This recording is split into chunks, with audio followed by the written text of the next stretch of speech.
vereceğiz. Sizler de buna karşılık olarak aslında hepinize vereceğiz. Şey yok. Allah hayırlı olsun. Gel şöyle bak bakalım.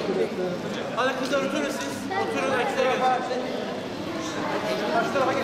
Gel. Gel yavrum. Gel. Gel. Sen baktın usta. Baktın şuna. Gel şu. Hadi bakalım. Hadi devam et. Aferin size. Hadi. Verin. En güzel. Merak etme.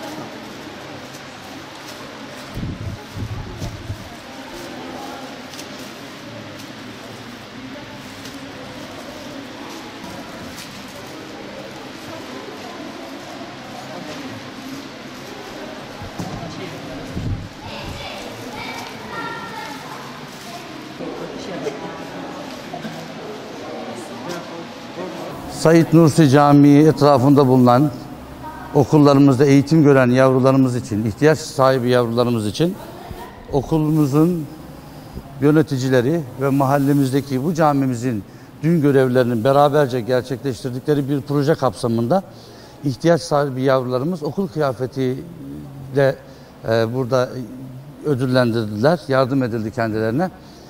Bu emeği veren bütün kardeşlerimize, hizmet sunan kardeşlerimize çok teşekkür ediyorum. Evvela camimizin görevlisi kıymetli hocalarımıza, hayırsever vatandaşlarımıza ve okulumuzla birlikte işbirliğini yürütmesi hasebiyle okulumuzdaki görevli tüm personele teşekkür ediyoruz. Allah hayırlarını kabul eylesin.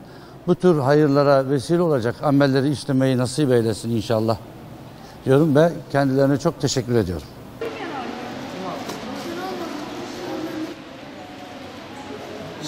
Tamam. Bu gencimize göre de bir tane ayarlayalım.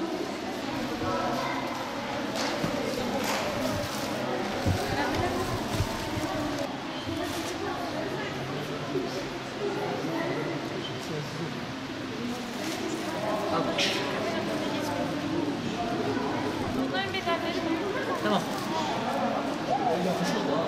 Dur. Yok yanlış değil. Şeyi siyah mı? Ben de onu işte.